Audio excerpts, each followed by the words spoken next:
તો નમસ્કાર મિત્રો, સ્વાગત છે તમારું ગુજરાતી ન્યૂઝ ચેનલમાં।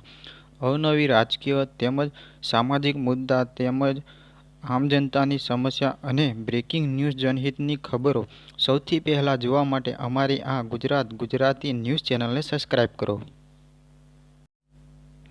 તો આજે આપણે જોઈશું કે ડેડિયાપાડાના પૂર્વ ધારાસભ્ય જે હમણાં ચાલી રહેલી કોંગ્રેસની જે જન આક્રોશ રેલી જે ખેડા જિલ્લાના કપડવંતથી શરૂ થઈ હતી તે બીજા તબક્કામાં છે, જે દાહોદ જિલ્લામાં પહોંચી છે। જ્યારે કોંગ્રેસના અમિતભાઈ ચાવડા, જિગ્નેશભાઈ મેવાણી અને અનંતભાઈ પટેલની આગેવાનીમાં મહેશભાઈ વસાવાએ કોંગ્રેસ પાર્ટી જોઈન કરી છે।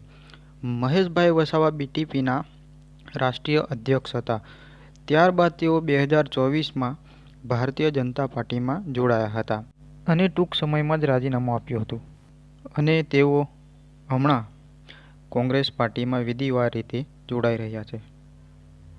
મહેશભાઈ વસાવાએ જન આક્રોશ રેલીના કાર્યક્રમમાં ચૈતરભાઈ વસાવા પર આક્ષેપ કર્યા હતા કે આ ભાજપની બી ટીમ છે, આ લોકો ભાજપનો હાથો છે તેવું જણાવ્યું હતું।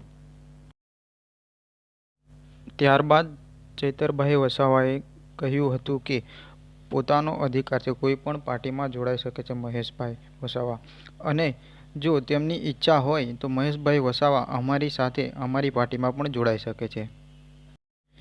ત્યાંના નેતાઓ એકબીજા પર વારંવાર આમથી આમ ને તેમથી તેમ આક્ષેપબાજી કરતા હોય છે। હવે જોવું રહ્યું કે આ નવો ત્રીજો વળાંક શું આવશે।